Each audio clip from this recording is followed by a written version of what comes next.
previa, segunda es abruptio placenta, la tercera es la basa previa y 4, la rotura uterina. ¿Por qué es importante conocer muy bien este tema? Porque es una causa muy importante de morbimortalidad materno-fetal y sobre todo también en términos. Lo único que engloba como las 4 es hemorragia. Entonces, cada vez que tengamos a una paciente que ya se encuentra en la segunda mitad del embarazo y tiene una hemorragia, hay que pues, buscar cuál puede ser la causa, ya que pueden ser cualquiera de estas 4. Comenzamos con la placenta previa.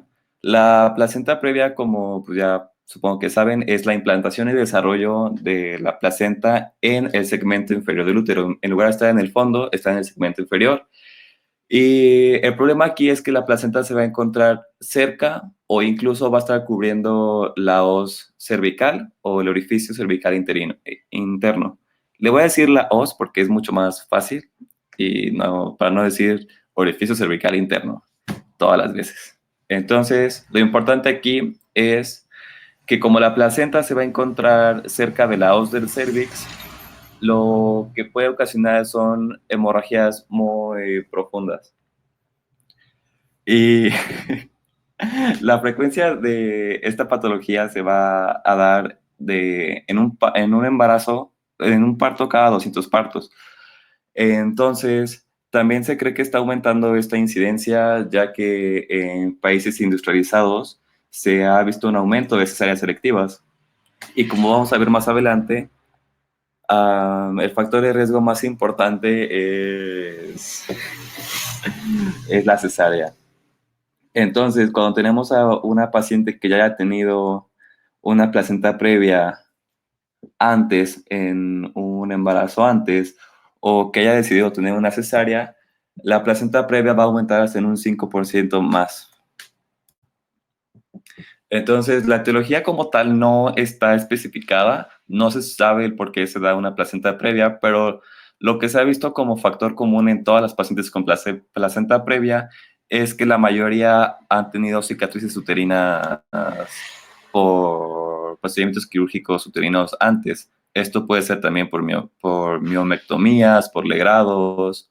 También se ha visto que en multíparas hay una incidencia un poquito más alta de placenta previa y sobre todo en placentas de gran tamaño, que ahorita lo vamos a comentar más.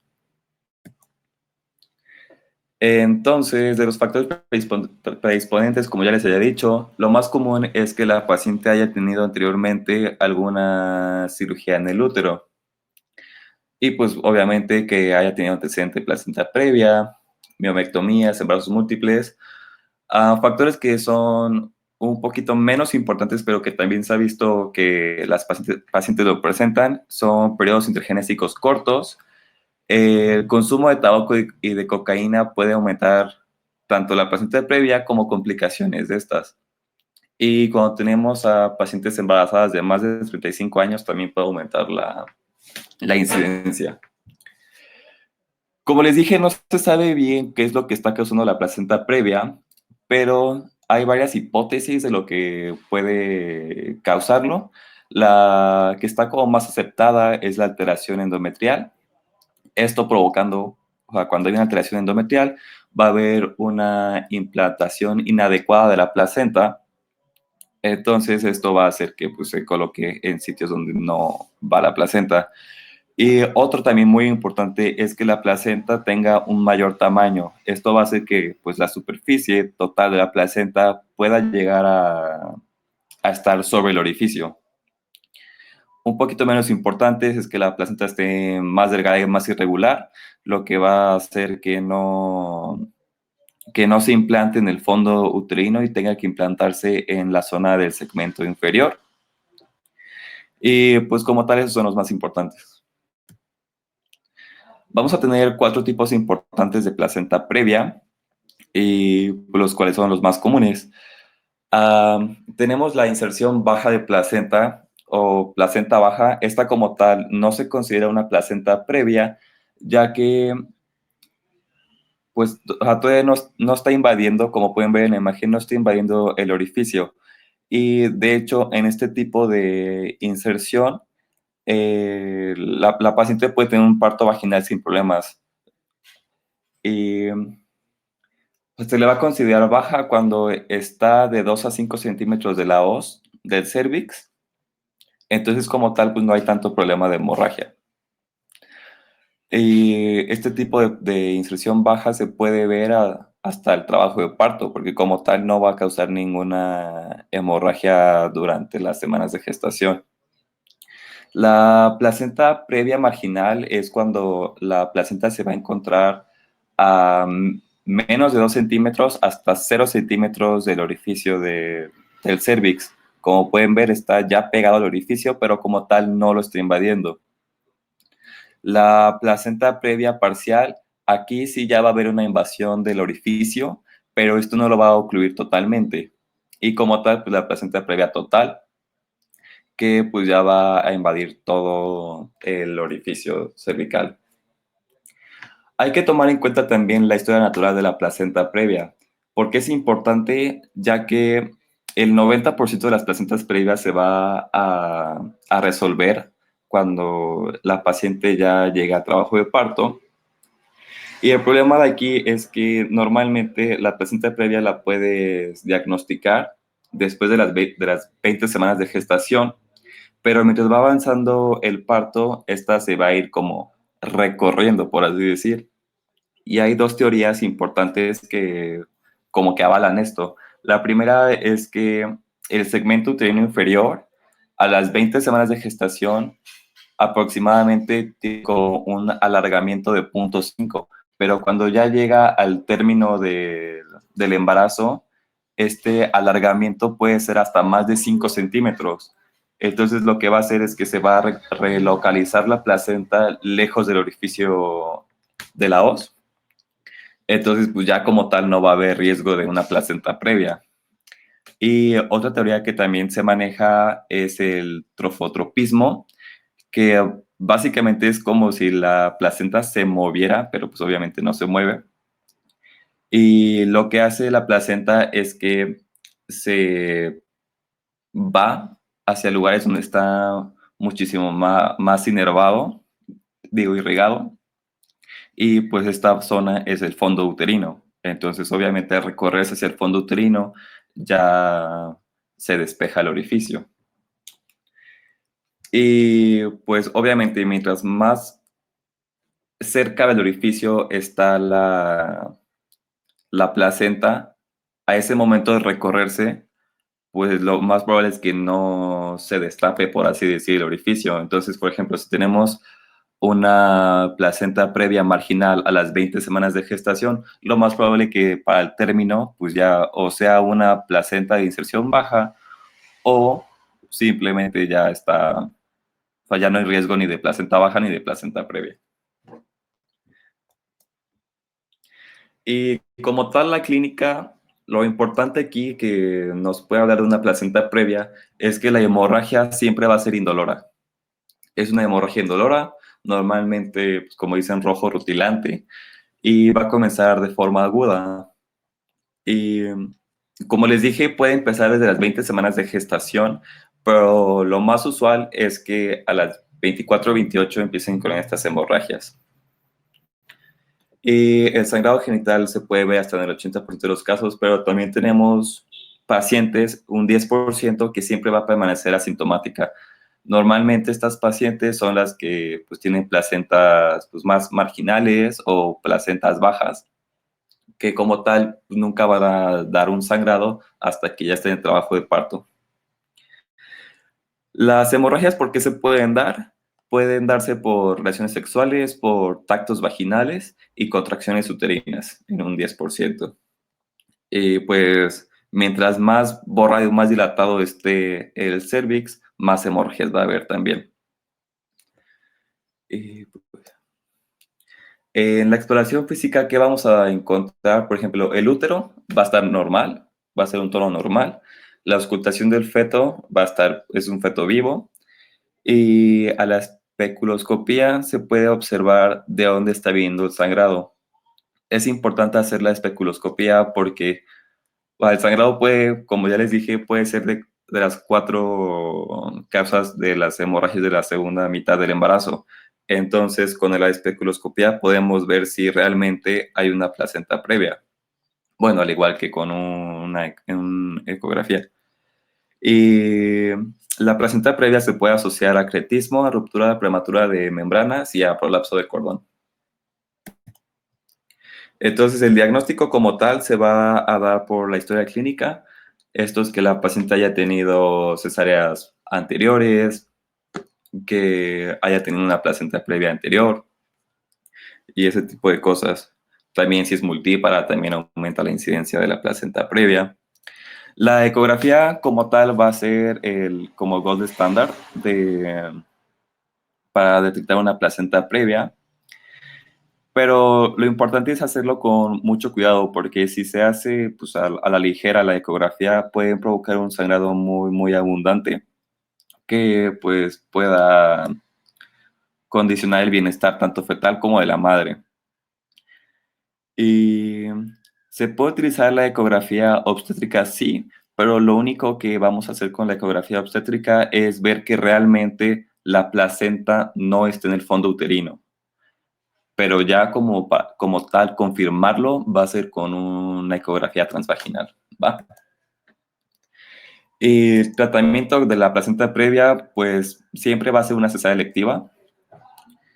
Únicamente cuando sabemos que la placenta está baja, es cuando se va a poder decidir por un parto vaginal, pero de ahí en fuera en los demás tipos de placenta siempre va a ser una cesárea. ¿Alguna duda de placenta previa? Va. No, todo bien. Gracias, Toño. Entonces voy a empezar con abrupto placenta o desprendimiento prematuro de la placenta normoinserta. Para más cortito, abruptio, porque está muy largo el nombre. Entonces, de abruptio placenta, como tal, va a ser la separación de la decidua con la placenta. Entonces, se puede dividir en una separación total, que ahorita hablamos un poquito más de eso. La frecuencia de los casos graves va a ser, bueno, en una bibliografía dice que de 1 a 1000 partos y los leves va a ser de 1 a 100. Entonces, es importante conocer esta patología porque, como pueden ver, tiene una mortalidad fetal del 50 al 80% y una materna del 0.5 a 5%. Entonces, es muy, muy probable que el feto pueda morir en la evolución de esta patología. Entonces, como les dije, puede ser total o parcial. El peor de los escenarios sería un desprendimiento total de la placenta, ya que pues, el feto ya no es viable. O sea, ya después de que se desprende el 50% de la placenta, lo más probable es que el feto fallezca. Y las manifestaciones como tal es hemorragia también. El problema aquí es que podemos tener una hemorragia oculta. Entonces, aquí, aunque ya haya un desprendimiento, aunque haya un desprendimiento total de la placenta, nunca va a haber hemorragia. Y ahorita vemos con los demás signos para ver cómo diagnosticarlo. Entonces, de la epidemiología, como ya les estaba diciendo, solo se dan en el 1% de los partos. En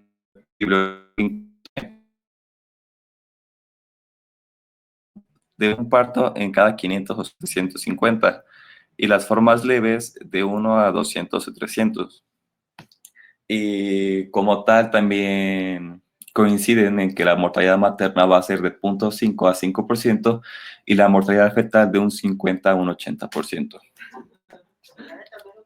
De la fisiopatología, pues como tal, rasgos, es la separación se va a dar por consecuencia de una hemorragia. Esta hemorragia lo que va a hacer es que la decidua y la placenta se separen, o sea, la va a ir diseccionando. Y diseccionando, lo que va a ocurrir como tal también es que haya una menor capacidad de intercambio gaseoso y un menor suministro de nutrición fetal. Por eso es que la mortalidad fetal es tan alta en esta patología. Entonces también cuando tengamos un producto que creamos que tenga alguna complicación o hipoxia fetal, también hay que pensar en esta patología. Y bueno, como estaba diciendo, hay un hematoma inicial y este va a causar extravasación y va a provocar que un útero de Cavalier, o sea, la extravasación sanguínea va como tal a pasarse hacia el miometrio, dando como tal un útero, por así decir, morado, con extravasación sanguínea. Y también puede condicionar coagulación intravascular diseminada porque los restos placentarios con tromboplastinas van a entrar a la circulación materna. De las causas de esta enfermedad, la más importante va a ser la hipertensión arterial junto con la preeclampsia. De ahí un poquito menos importantes, pero que obviamente también se pueden dar, es el traumatismo, que haya un cordón umbilical corto y circular de cordón, que la mamá ya esté añosa, ya tenga más de 35 años, que tenga multiparidad. Está asociado a raza, a toda raza que, por ejemplo, latinos y afroamericanos sobre todo, y se ha visto menor prevalencia en la raza blanca. También se asocia con tabaquismo. Y como les dije, se desconoce la causa primaria como tal del desprendimiento uterino, digo, el desprendimiento prematuro de la placenta, pero pues como tal, el más importante es la hipertensión y la preeclampsia. De desprendimiento de placenta oculta, lo vamos a ver en un 20% de casos. Y pues como les dije, no va a dar sangrado y podemos tener toda una placenta desprendida y como tal no va a haber sangrado. O sea, tú no te vas a dar cuenta que está la placenta desprendida porque no hay sangrado. Entonces, que esté una placenta desprendida totalmente y que sea un sangrado oculto es como el peor de los escenarios de esta patología. El desprendimiento externo, pues, es más común, gracias a Dios. Lo podemos detectar hasta en un 80%. Y, pues, normalmente o generalmente, cuando es un sangrado externo, el desprendimiento va a ser parcial. Y las complicaciones como tal van a ser menos graves que el desprendimiento total. Como diagnóstico va a ser pues, meramente clínico. Ahorita les explico por qué el gabinete como tal no se utiliza. Y la presentación más típica siempre va a ser la hemorragia vaginal y esta va a ser acompañada de un dolor abdominal muy, muy intenso. También se dice que va a ser un útero duro y va a tener como esta característica de que está como leñoso, que está muy duro. Entonces, pues obviamente a la exploración lo podemos encontrar como muy doloroso, una palpación del útero muy dolorosa. Y bueno, obviamente hemorragia. Podemos ver que el feto está deteriorado o pues ya como tal la madre ya no puede sentir a su bebé. Y cuando son complicaciones más graves podemos encontrar también trastornos de la coagulación y la paciente que ya entra en shock hipovolémico. Es normal pensar que dependiendo del volumen de sangrado es pues el grado de separación de la placenta, ¿no? Pero en esta patología es poco fiable el volumen de sangrado en relación a desprendimiento de la placenta, porque lo que podemos tener es un cuadro mixto, o sea, que haya tanto desprendimiento oculto como desprendimiento externo. Entonces no es tan como fiable guiarnos de cuánto sangró la paciente. Y bueno, que el feto esté deteriorado es un hallazgo muy frecuente, sobre todo cuando ya hay un desprendimiento del 50% de la placenta, porque es muy probable que el feto pues ya haya fallecido. Hay que tomar en cuenta que cuando la paciente llega con un dolor muy intenso, y el útero pues duro, siempre hay que descartar esta patología. Y que la paciente ya llegue con dolores intensos y con sangrados abundantes están muy relacionados con la preeclampsia grave o con pacientes que tengan un uso activo de cocaína, de consumo de cocaína. Entonces siempre es como importante preguntar en historia clínica que si está tomando o está utilizando alguna sustancia adictiva. Y bueno, los hallazgos negativos de la ecografía nunca van a excluir un desprendimiento de la placenta. También la ecografía tiene una utilidad muy limitada y el diagnóstico va a ser meramente clínico. ¿Por qué la ecografía no es confiable? Disculpe. ¿Por qué la ecografía? ¡Ay, chinga! Espero que ya. No va a ser confiable porque la ecografía va a depender mucho de dónde está localizado el sangrado, de la magnitud del sangrado, cuánto sangró la paciente. Y también se va a ver, pues, influenciado por el tiempo de evolución que ya lleva la hemorragia. Entonces, cuando tenemos hemorragias, pues, más agudas, lo que podemos ver con la ecografía van a ser, pues, obviamente, que está el sangrado hiperecogénico o por lo menos isoecogénico conforme o respecto a la placenta, ¿no? Pero ya cuando este sangrado ya tiene un poquito más de tiempo, ya está más crónico, lo único que vamos a poder ver es cosas hipoecogénicas o anecógenas. Entonces, pues como tal, la ecografía nunca va a descartar cuánto fue el sangrado. Entonces, también el problema es cuando tenemos sangrados que básicamente no retuvieron nada de sangrado o es una mínima cantidad de sangrado que fue retenido por el útero, pues también la ecografía, pues al momento de ver la imagen van a decir, ah, no, pues sangró muy poquito, pero realmente la paciente ya sangró un montón, solo que el útero no retuvo nada, ¿no? Y el manejo como tal del desprendimiento de la placenta va a ser obviamente que la paciente esté hospitalizada. Se tiene que hacer un cuidadoso examen abdominal para descartar otras patologías y un examen vaginal, siempre con especuloscopía. Realmente los tactos vaginales aquí no están tan indicados. Y con la especuloscopía podemos pues, ver qué es lo que está causando el sangrado. También siempre va a ser muy importante controlar la hemorragia si es que hay una hemorragia activa y si la paciente llega, pues obviamente a una hipovolemia. Ver el estado fetal, si es que el feto pues, todavía sigue vivo, porque es bastante probable en esta patología que llegue a fallecer. Y obviamente pedir una hemoglobina, un hematocrito, perfil de coagulación, si es que la paciente también se tienen que pedir paquetes globulares porque pues, en esta patología los sangrados son muy abundantes. Si la paciente llega a entrar en shock, mandarla a la UCI y que ahí se trate. Complicaciones como tal, pues van a ser la hipovolemia materna, la coagulación intravascular diseminada, que ya les había dicho antes, y el útero de Cavalier. Este útero de Cavalier es importante porque si no va a responder con oxitóxicos, se va a tener que hacer una esterectomía.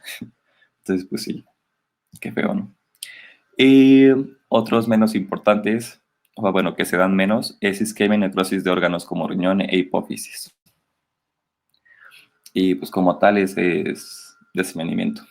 ¿Alguna duda? Oye, Toñito, Vale.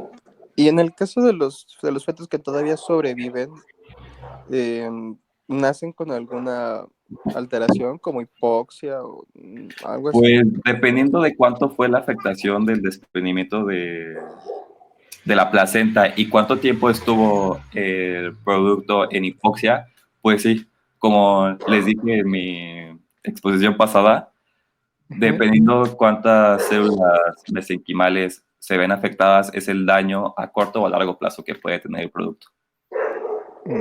Y Ok. normalmente lo que se prefiere es que sea una cesárea para, bueno, si es que si el producto ya está a término, se va a decidir una cesárea.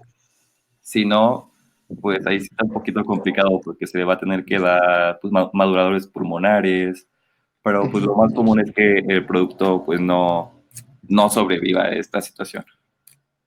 Ok, gracias. Claro. ¿Alguna otra duda?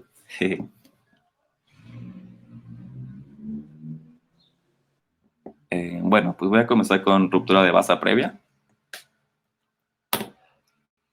Bueno, como tal, es una condición de alto riesgo obstétrico.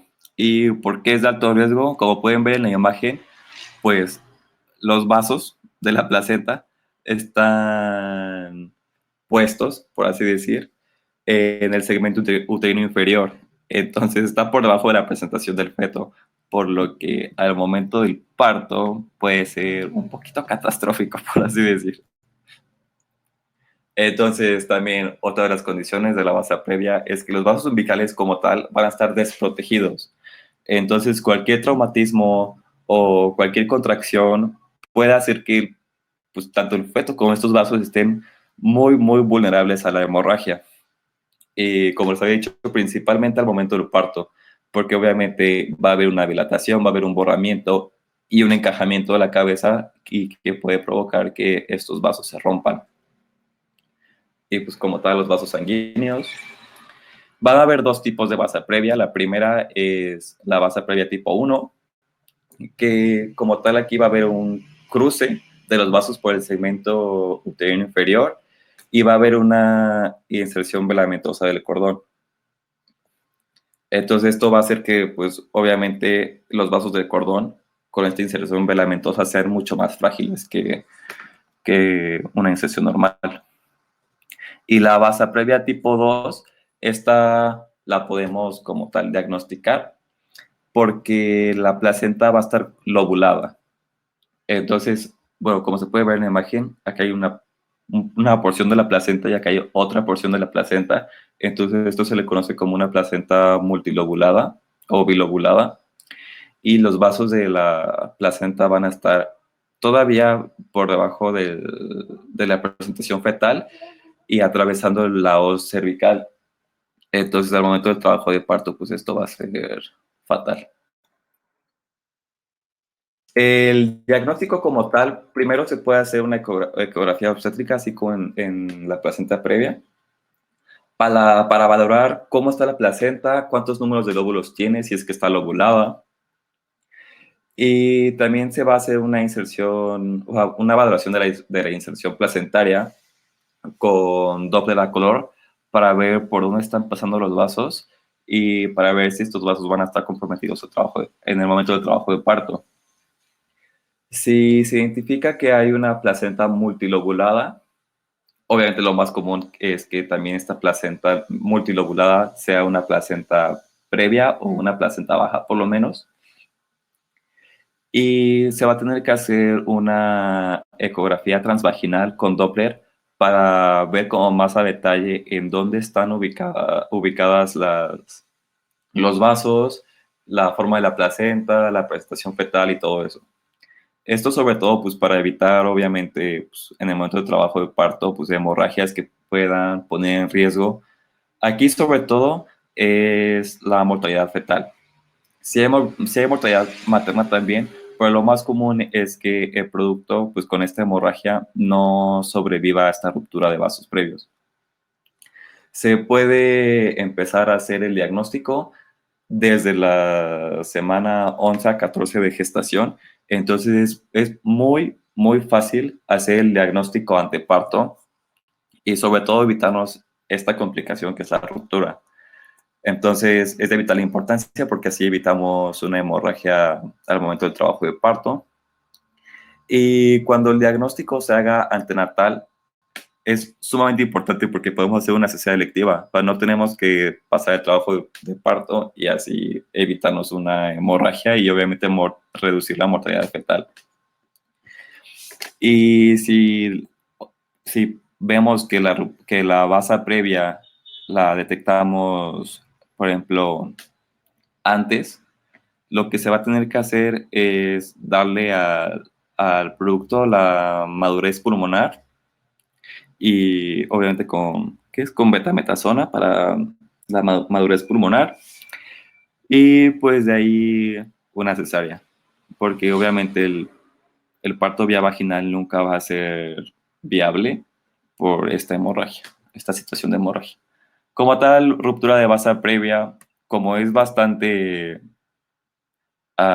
prevenible, es muy, muy raro tener esta patología. Y pues como tal, esto es ruptura de basa previa, no hay como mucho que decir al respecto. Y ya por último, la rotura uterina.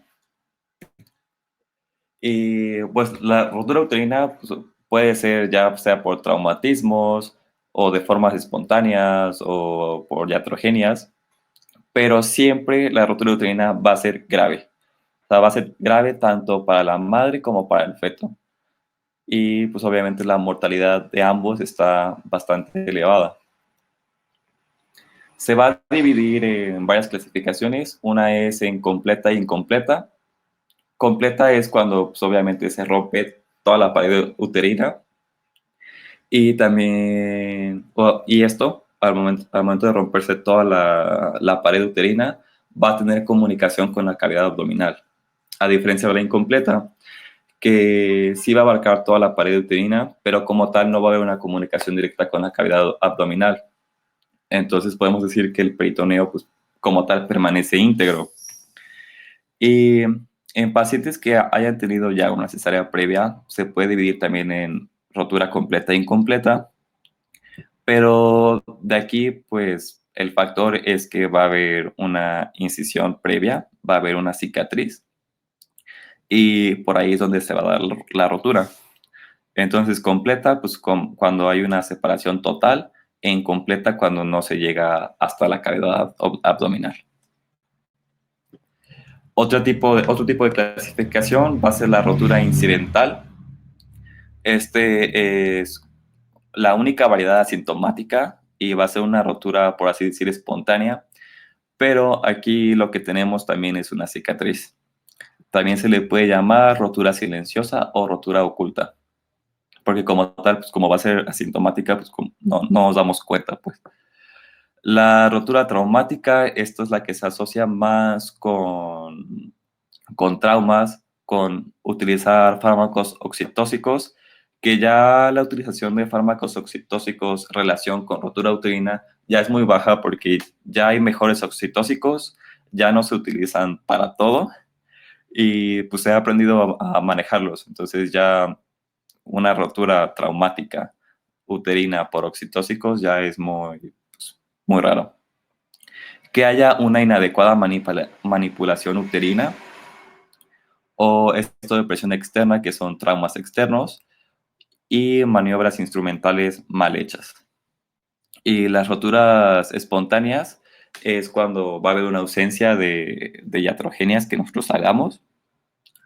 Y, por ejemplo, aquí entran en rotura espontánea lo que son los momentos de trabajo de parto cuando hay una mala posición, entonces el útero está pues haciendo constante compresión y esto puede llevar a una rotura uterina. Los factores de riesgo, pues como en la mayoría de las patologías, es una cirugía uterina previa. Y aquí también va a darse el elemento de la pelvis estrecha y las distocias uterinas, y las distocias como tal, tanto uterinas como fetales. Que la paciente ya tenga bastantes embarazos, que haya tenido legrados, como les dije, pues distocias, edades avanzadas y anomalías congénitas. Otros de los factores de riesgo más importantes, pues obviamente son traumatismos, que la paciente pues, reciba golpes en, en el área abdominal, el mal uso de oxitóxicos, que ya les he dicho que ya cada vez se ven menos, y pues todas las demás cosas que nosotros podamos hacer con iatrogenias. Y bueno, como tal, ¿cómo vamos a diagnosticar la rotura uterina? Primero que nada, pues van a haber contracciones uterinas intensas. El abdomen va a ser bastante doloroso y va a haber distensión del segmento uterino por esta rotura. El sangrado va a ser rojo oscuro, a diferencia del desprendimiento de placenta, que va a ser un sangrado rojo rutilante, brillante. Y la madre va a tener signos de agitación, pero no va a haber datos de anemia o de shock al momento. Como les dije, lo más importante es el dolor abdominal súbito, que haya hemorragia vaginal. Esta va a ser un sangrado oscuro. Y otro dato muy importante para poder detectar esta rotura uterina es que nosotros al momento de hacer una palpación abdominal podamos tocar las partes fetales. Lo más común es que pues salga o un brazo o una pierna. Que salga como tal una cabeza pues no, no es tan viable, pero sí que podamos tocar pues un bracito o una piernita. También otro dato importante es que haya ausencia de latidos cardíacos fetales y que haya inmovilidad fetal. Esto ya nos hablaría obviamente de compromiso fetal. Y tratamiento como tal va a depender mucho del tipo de la ruptura, pero obviamente lo que se va a hacer es que si el producto sigue o es viable, pues se va a hacer una cesárea de emergencia para poder sacar el producto. Y ya de ahí se va a tener que hacer o una laparotomía o una histerectomía. Y bueno, si no hay riesgo de mortalidad materna y la mujer todavía desea tener más hijos, se puede intentar suturar el desgarro, pero pues obviamente intentar suturar el desgarro va a hacer que a la larga, si la paciente quiere tener más hijos, sea otra vez esta complicación de una rotura uterina y sea más el riesgo de hemorragia, el riesgo de muerte fetal, el riesgo de muerte materna. Entonces, pues lo que más conviene o más se hace es una histerectomía y se dejan los ovarios. Y creo que ya, como tal. Eso fue todo. ¿Alguna duda? No, todo bien. Esta vez sí me intenté apurar porque la otra vez sí me tardé muchísimo. Estuvo muy bien. Gracias, Timito. Claro, con gusto. Gracias. Bye. Cuídense. Bye. Bye. Bye, bye, bye. Entonces el doctor ya no dijo nada. Que tuvo una emergencia. Ya ya me contestó. Siempre. Pues bueno, pues ya quedó. Bye.